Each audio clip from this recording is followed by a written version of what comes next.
Now, I don't have a real issue with gambling. You know, sometimes I do gamble with sports here and there. Only with basketball, though. Let me not say sports, but only with basketball. Some parlays hit, some don't. You won't see me post my parlays because if you just happen to try to take the same parlay as me, we not the same, twin. You might lose. Shit, we both might lose. And then you gonna get mad at me because I'm the one that try to give you advice. No, I did not. I just posted it just to post it. That's what I'm betting on. Damn. And you just happen to take it. Sucks to suck. Back to sports betting. There's always been a rumor in the sports betting regarding or not if it's being rigged. In my personal opinion, I'll think like, yeah, you know, they'll probably be exploiting some type of system with the bets in here and there.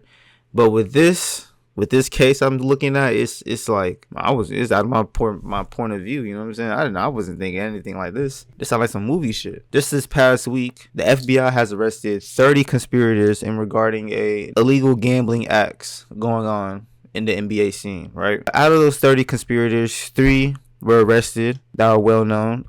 Damon Jones, current player Terry Rozier, and also former NBA champion. Well, let me not say former, he is an NBA champion, but former player Chauncey Billups. All of this has some type of tie going on with the mafia and the Italian mob. I think they're both Italian. I'm pretty sure they're both Italian. I don't know.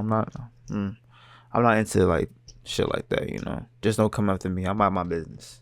These are 2 separate cases here. Well, they're in the same case, but it's 2 different scenarios happening, right? Really 3. So with Terry's being accused of game rigging. This is what he did. Pretty much, people will place bets on Terry Rozier. You know what I'm saying? Maybe placing an under bet, right? Let's say he has an over and under, and people have been taking the under. What he's gonna do is, right, he's probably in contact with some of the bettors itself, and they're like, yo, listen, if you help me get this bet through, bro, you know what I'm saying, I'll slice you off like 25,000, 30,000, just depending how much they placed in the bet. Just so the players, or not the players, but just so the bettors can actually get the undercard to go, Terry Rozier will literally call himself out of the game. I think there's a clip of that out right now. I look very suspicious. And if you look at these plays from him during a game against the Cavs last year, you think he's guilty. I mean, this dude got back on defense before the pass went anywhere. And it also didn't look like he was very worried about Donovan Mitchell being wide open. Rozier off the DHO. And he turned it over. Turned it up. But you don't want to play defense clean, especially against the Miami. He called himself out the game due to a quote-unquote injury, faking an injury just to leave the game early so that they can get the undercard through. When betting kind of gets too close to the sports itself, like obviously I think the players should know when there's being bets placed, but I don't think that it should go to the point where like us the fans are like heckling players on it, like, bro, listen, bro, I'm gonna make this much money doing this, you know what I'm saying, help me out with this, kind of like taking the heart of the game, because out of every single game you gotta play your heart out, bro, just to get that win. The whole point of trying to get wins in the regular season is for you to make it to the playoffs, or just if you just suck and you know you suck, just tank for like a first round pick, like what Terry Rozier did. It's like, damn, bro, how will we know if a player is really like having an injury or not? Or is he just doing this so the bettors can get some bread? Let's move on now. Chauncey Billups. Now this is where I'm saying like it's like a movie, bro, because you would think like, okay, this is probably coming from a scene from like The Sopranos or some shit, you know what I mean? Or like The Godfather. I don't know, I'm just naming Italian mob movies. With Chauncey Billups' case, right? The mob or the mafia pretty much like promoted illegal poker games, maybe in Vegas, I don't know where, but illegal poker games in certain locations. To promote these games, they use Chauncey Billups' face, or like they use his likeness to get people to come in and play poker with him. The situation with that is that the games were obviously rigged, you know? And how did they rig them? Bro, they had X-ray see-through poker tables. They had like some machine where the card reader would know what type of card is being dealt out. Just a lot of high-tech shit just to cheat through poker. Now, I feel like the only reason why this is being brought up is because, for one, the games are illegal. Games are illegal as hell, and you're also cheating it through. But also, I did skim through the report, and there was like some acts of violence when people like realized they were being robbed. They were like, man, hell no, bro, I'm not placing no bet, none of that. They would actually be placing violence on the people not willing to pay. Now, do I think that Chauncey Billups was really upping that shtick? Hell no, I don't think Chauncey Billups is like that. You know, they just using his face just to get the poker games going, to let alone be involved in type shit like this. Is like, bro, come on now. And still sticking on Chauncey Billups, on his first court hearing, he walked out with a Clutch Sports hoodie on. They did say there was a LeBron involvement in the case. I'm about to go over that with Damon Jones because that's where it really relates to.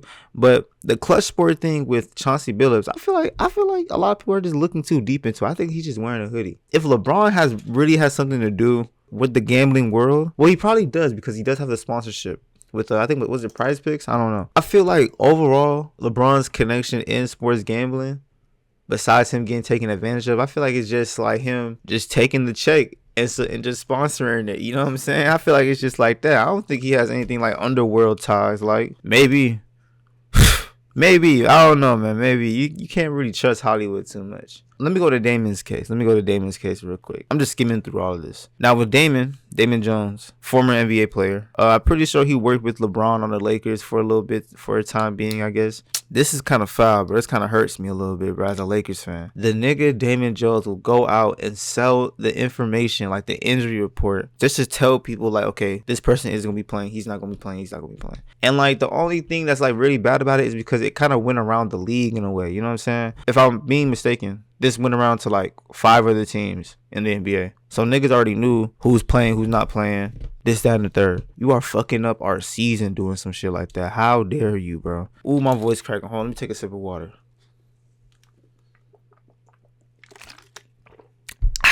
You fucking up my season doing some shit like that. All of this is kind of crazy. I'm not even too shocked on it. The time of the arrest is kind of crazy because, like, at the start of the season, like, we couldn't wait till January or something, like, just to get this start rolling. And it's kind of hilarious too because in the morning time, when I get ready for work, I usually turn on some, like, live television or something live just to get myself through the day, like, you know what I'm saying, just listen to the news or whatever. I'm listening to sport news. Stephen A on First Take comes on and he's talking about the scandal, and what he says, he's pretty much saying, like, okay, maybe Trump is retaliating against the sports world regarding betting. I don't know the exact term he was talking about. But he says he feel like Trump is taking aim at the NBA. How many times, for one incident after another, have I said, Trump is coming?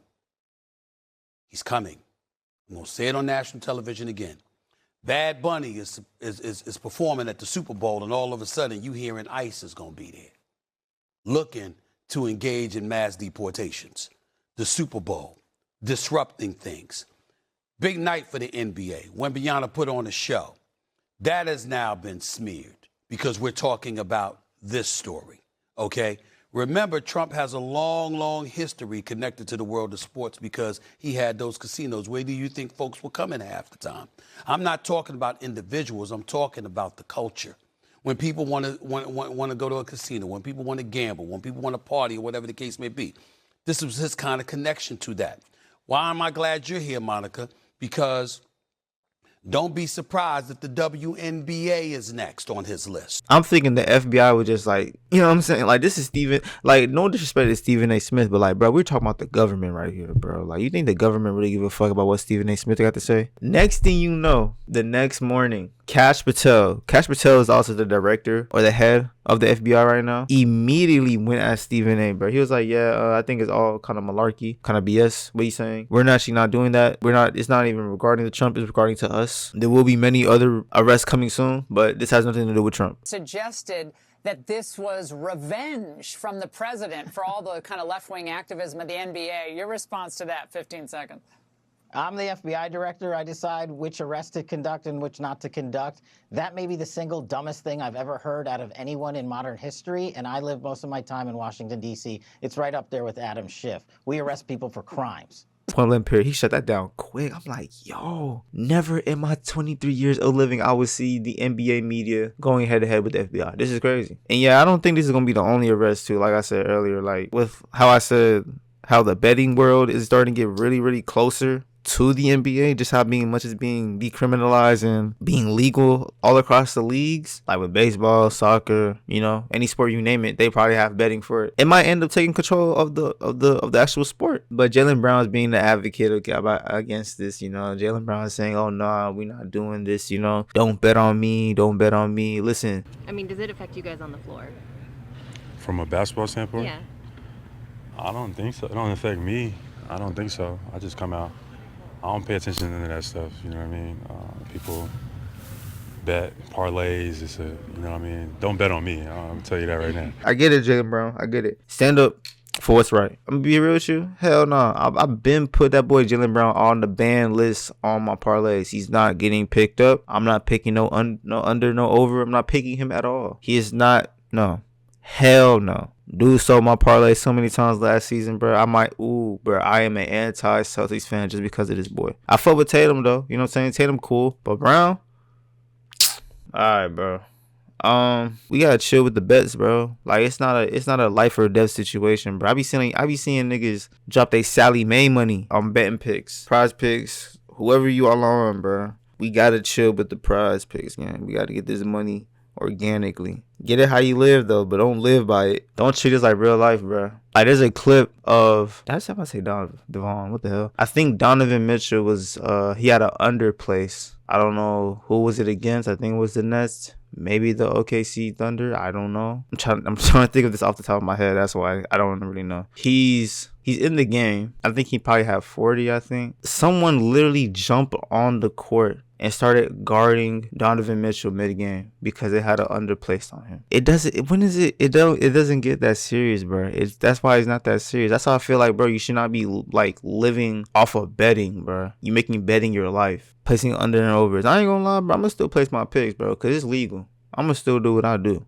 I'm gonna still play some parlay. Oh, let's talk about the season real quick. Now that we're talking about the NBA, bro. Y'all been seeing my boy Victor Wembanyama, bro. I've been watching every single game like that, right? But the game I can recall right now, the season opener with the Mavericks and the Spurs. Yo, bro, nobody. How tall is he? Like 7'6", 7'8"? Nigga, ain't no way. A slender man like that should be hooping. He's picking the ball up and he's handling it like a point guard.